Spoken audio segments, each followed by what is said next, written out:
तो आज हमारा पाठ है पत्र लेखन। पत्र लिखना एक कला है और हमसे दूर रहने वाले हमारे अपनों तक हमारा प्यार पहुंचाने का माध्यम है। पत्रों के माध्यम से हम अपने भावों को व्यक्त करते हैं और ये सिलसिला बहुत पुराना है।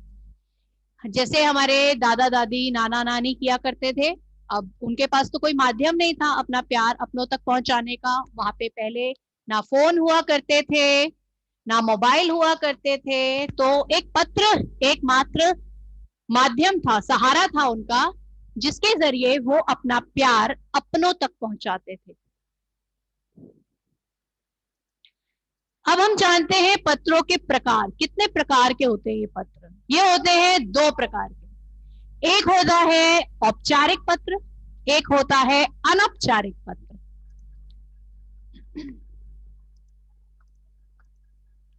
औपचारिक पत्र क्या होता है? यह लिखा जाता है जो उच्च पद पर सीट होते हैं, जैसे हमारे अध्यापक, हमारे प्रिंसिपल, जिनको हम प्रधानाचार्य कहते हैं। और जब भी हमें कोई भी सरकारी काम करना होता है, नगर निगम के लिए पत्र लिखना होता है, या थाने में कोई रिपोर्ट लिखवानी होती है, उसके लिए हम औपचारिक पत्र ही लिखते हैं, क्योंकि इसमें निजता नहीं होती, निकटता नहीं होती, इसमें थोड़ी सहजता होती है। यानी हम बहुत ही ध्यान पूर्वक अपने शब्दों का चयन करते हैं जब हम यह पत्र लिखते हैं।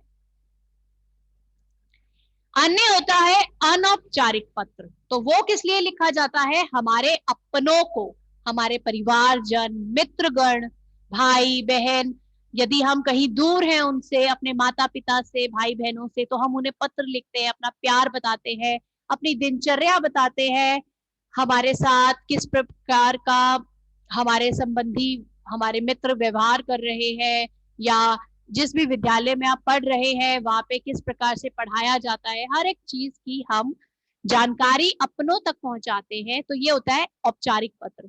और यह लिखते समय हमें इतनी औपचारिकता नहीं व्यक्त करनी पड़ती। हम बहुत, क्योंकि ये हमारे निजी को हम लिखते हैं, जिनके साथ हमारे निजी समीप के संबंध होते हैं, हम उनको लिखते हैं।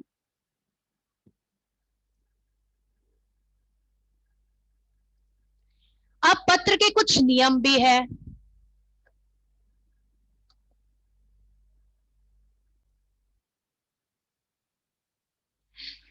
तो पत्र के नियम क्या है? ये सरल होना चाहिए, आसान, स्पष्ट होना चाहिए, यानी जो भी बात हम बोलना चाहते हैं वो सामने वाला समझ जाए। सहज होना चाहिए, इसमें हम अपशब्दों के, बुरे शब्दों का प्रयोग नहीं करते। संक्षिप्त होना चाहिए, यानी बहुत बड़ा हमने ऐसे नहीं लिखना, हम संक्षिप्त में अपनी बात, छोटे में अपनी बात, कम में अपनी बात अपनों तक पहुंचाते हैं। उद्देश्यपूर्ण होना चाहिए, यानी पत्र लिखते वक्त हमें ध्यान रखना है कि किस उद्देश्य से हम यह पत्र लिख रहे हैं, वो बात हमें स्पष्ट बतानी है।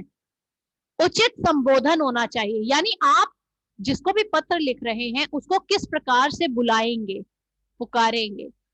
तो हर एक को पुकारने का अलग ढंग होता है ना। अब आप अपने बड़ों को पुकारते हो तो उनको क्या कहते हो?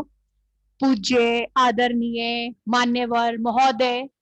जब आप अपने बराबर वालों को बुलाते हो तो कहते हो प्रिय, प्रिय सखी, बंधुवर। और अपने से छोटों को बुलाते हो तो उसको कहते हो प्रिय और उसका नाम लेते हो। तो हर किसी को संबोधन करने का एक अलग तरीका होता है। इसी प्रकार जब आप औपचारिक पत्र लिखते हैं, किसी कार्यालय में पत्र लिखते हैं, अपनी प्रधानाचार्य को पत्र लिखते हैं, तो उनके लिए क्या संबोधन होता है? महोदय, मान्यवर। अपनी अध्यापिका को लिखते हैं हम श्रीमान, आदरणीय, महोदय। तो हमारा संबोधन बहुत आवश्यक है और आत्मीयता होनी चाहिए, यानी कि हमारे भाव इसमें स्पष्ट होने चाहिए।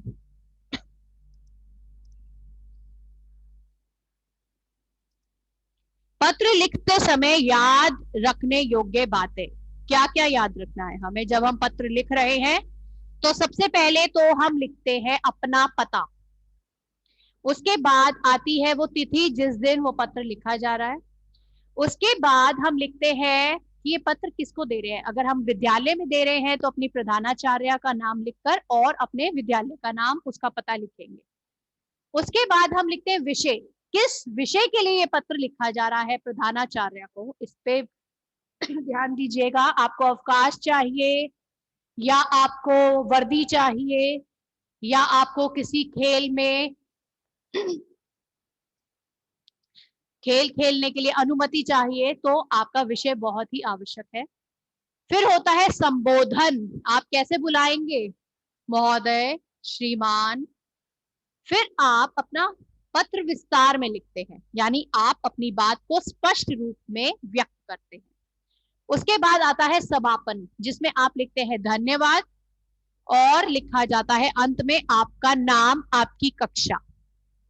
ठीक है, तो ये हुए औपचारिक पत्र लिखने के ढंग। और अब अनौपचारिक किस प्रकार लिखा जाता है, पहले हम लिखेंगे अपना पता, तिथि लिखेंगे, संबोधन किस प्रकार से बुला रहे हैं। अगर हम दादा दादी को पत्र लिख रहे हैं तो क्या लिखेंगे, कैसे संबोधन होगा।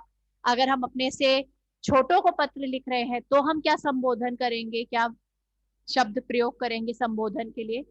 फिर आता है अभिवादन, यानी अगर हम दादा दादी को लिख रहे हैं तो उनके चरण स्पर्श करते हैं, सादर प्रणाम करते हैं, नमस्ते करते हैं। उसके बाद हम अपना संदेश लिखते हैं, यानी हम जो बात उनके साथ व्यक्त करना चाहते हैं हम वह लिखते हैं। और अंत में हम अपना नाम लिखते हैं। तो चलिए, आज हमने जाना पत्रों के बारे में, यह कितने प्रकार के होते हैं और यह किस प्रकार लिखे जाते हैं।